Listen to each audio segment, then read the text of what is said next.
जानिए हर सच की कहानी दिनेश ठक्कर की जुबान आपके अपने नेशनल न्यूज इंडिया पर। जिस दिन वो लड़की आई नहीं और आरोप लगा रही है नहीं, उस दिन आई वो लड़की और लड़की के पिता दोनों मेरे पास बैठा है। फिर बापू ने पूछा कहाँ से आए, तो उन्होंने बताया कि हम शाहजहाँपुर से आए।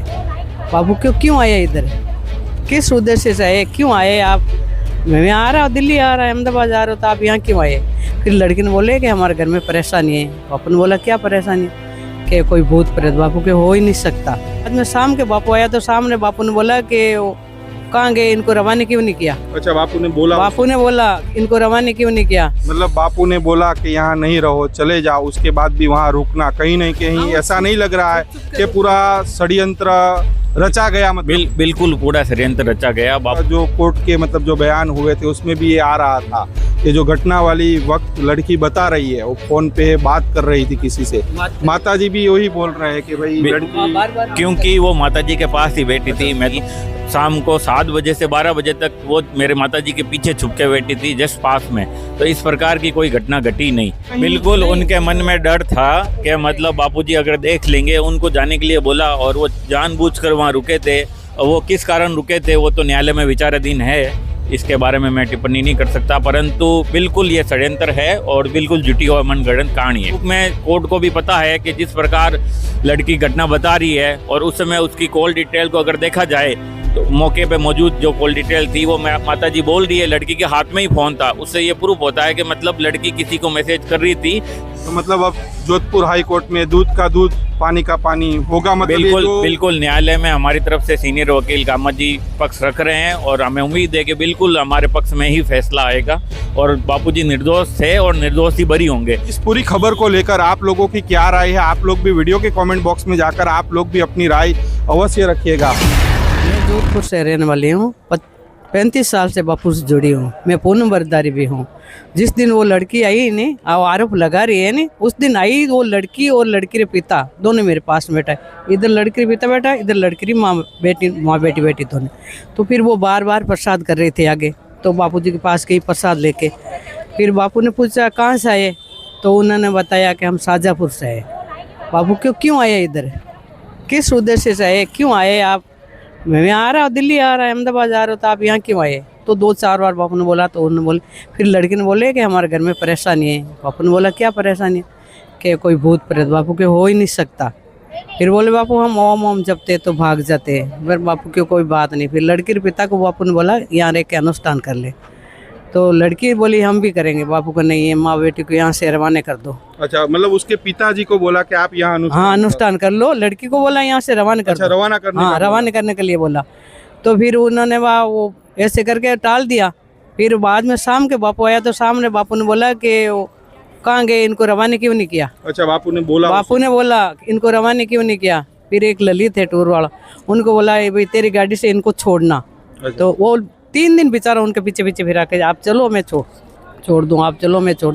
उस दिन रात ने जिस दिन आरोप लगा रहे थे उस दिन बापू 12 बजे तक तो बापू बाहर थे। बिल्कुल एकदम झूठा आरोप है। जिस दिन वो लड़की गई तो हम सबसे हरिओम करके गई, लड़की और लड़की के पिता दोनों हरिओम कर। मतलब ये जो 14 तारीख की आप घटना बता रहे हो कि लड़की को बोला कि आप तू निकल जाए यहाँ से, अनुष्ठान यहाँ नहीं। बापू ने बोला यहाँ से रवाना करो इन माँ बेटी को। अच्छा, 14 तारीख चौकत बोले, 15 को बोले बापू ने, वापस 15 को बोले। फिर 15 तारीख में वो लास्ट छुपके थे बेटी। मैंने बोला मेरे पास में बेटी माँ बेटी उस दिन ही। मैंने बोला आप वहाँ क्यों बैठे, उधर चल जाके बैठो। नहीं कि नहीं बापूजी हमको डांटेंगे। मतलब जिस रात की वो बात बता रही कि मेरे साथ गलत हुआ, उस दिन आप सब लोग वहाँ पर मौजूद थे हम। तो बिल्कुल एकदम झूठी आरोप लगा रही। और कुछ बापू ने आपको सपने में अभी आकर कुछ बोला? जैसे ऐसे हमने सुना कि जोधपुर की लड़की ने आरोप लगाया। तो रक्षाबंधन था, तो रक्षाबंधन हम अहमदाबाद आए। उस दिन रात में सोती तो 3 बजे आके बापू मेरे को जगाया कि उठ, तूने जो सच्चाई देखी वो बता। अच्छा, सबको बताना सुबह। तो मैं 1-2 जनों को बताया, फिर काफी देर का अपन साधकों को भी बताया। मतलब आरोपों में जरा भी सच्चाई नहीं है, बिल्कुल एक पैसा भरी सच्चाई नहीं है। उस दिन बापू ने देख लिया, उस दिन ही बापू ने बोला इनको रवाना कर दो माँ बेटी को। उस दिन ही बोले, जहाँ सामने आती उस टाइम बापू ने बोला इनको रवाना करो ये लोग। मतलब आपका बेटा भी वहाँ पर मौजूद? मेरे बेटा भी मौजूद था, बेटा का दोस्त भी मौजूद था, वो साथ में था। तो क्या कहोगे, आप भी मौजूद थे वहाँ, माता जी ने बताया। जो लड़की घटना बता रही है वो ऐसी कोई घटना घटी नहीं, क्योंकि मेरी माताजी के पास वो बैठी थी शाम को 7 बजे से 12 बजे तक, वो मेरे माताजी के पीछे छुप के बैठी थी जस्ट पास में। तो इस प्रकार की कोई घटना घटी नहीं। ठीक है। और जिस दिन लड़की आई थी उस दिन भी वो मेरे माताजी के पास ही आके बैठी थी, क्योंकि मेरी माताजी साइड में आगे ही बैठते थे, तो वो भी उधर से पीछे से आगे बैठी थी। तो इस प्रकार की कोई घटना घटी नहीं, बिल्कुल झूठी और मनगढ़ंत कहानी है। मतलब बापू ने बोला कि यहाँ नहीं रहो, चले जाओ, उसके बाद भी वहाँ रुकना, कहीं नहीं कहीं ऐसा नहीं लग रहा है कि पूरा षड्यंत्र रचा गया? मतलब बिल्कुल पूरा षड्यंत्र रचा गया। बार बार जा के फोन कर रही थी। अच्छा। हाँ, बार बार बता रही थी, तो हमने सोचा भाई ये बापू से मिली, बात करी, इसलिए घर वालों को बता रहे थे। माता जी 15 अगस्त की जो बात बता रही है माता जी, क्योंकि जो कोर्ट के मतलब जो बयान हुए थे उसमें भी ये आ रहा था कि जो घटना वाली वक्त लड़की बता रही है वो फोन पे बात कर रही थी किसी से। माता जी भी वही बोल रहे हैं कि भाई लड़की, क्योंकि वो माताजी के पास ही बैठी थी, मैं तो माताजी से दूर बैठा था, भाइयों की तरफ बैठा था, तो ये मेरे को जानकारी नहीं है। पर माताजी बोल रही थी माताजी के पास ही वो मैसेजिंग कुछ टाइप कर रही थी, उस समय मैसेजिंग होते थे घर पे। माताजी ने बताया था कि वो टक टक टक की आवाज़ आ रही थी, उस समय व्हाट्सअप तो होता नहीं था। तो माताजी ने उसको बोला भी था कि बापूजी सत्संग कर रहे हैं, ये तू क्या आवाज़ मत कर, कि हाँ माताजी मैं नहीं करूँगी अब आवाज़। ऐसा भी बातचीत हुई थी। माता जी ये हुआ था क्या? हाँ, ऐसा भी हो रहा था। वो पास में बैठी बैठी ऐसे कर रही थी, मैंने बोला बापू पास में बैठे, आवाज़ आ रही, तू रुक जा।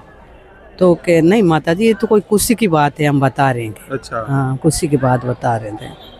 तो मतलब पूरा षड्यंत्र, मतलब बिल्कुल पूरा रचा गया ऐसा लग रहा है, क्योंकि माताजी ने जो बात बताई कि जिस तरह से लड़की पहले दिन आई, बापू से उसका परिवार मिला, तो उनको बोला गया कि भाई आप चले जाओ, ऐसा कुछ भी नहीं है, आप अनुष्ठान करो, लेकिन उसके बाद भी रुकना। उसके बाद भी माताजी ने बताया कि 15 अगस्त की रात को माताजी ने उन लोगों को बोला कि भाई आप आगे आज क्यों नहीं बैठ रहे हो, तो बोले नहीं हमें बापू डांटेंगे।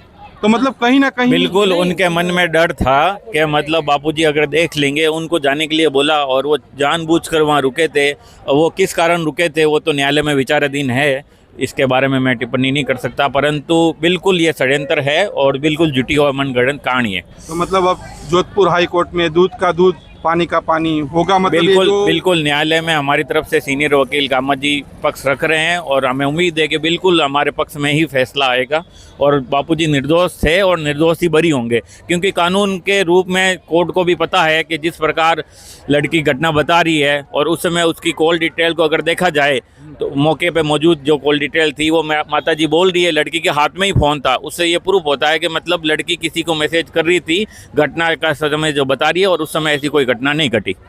जानिए हर सच की कहानी दिनेश ठक्कर की जुबान, आपके अपने नेशनल न्यूज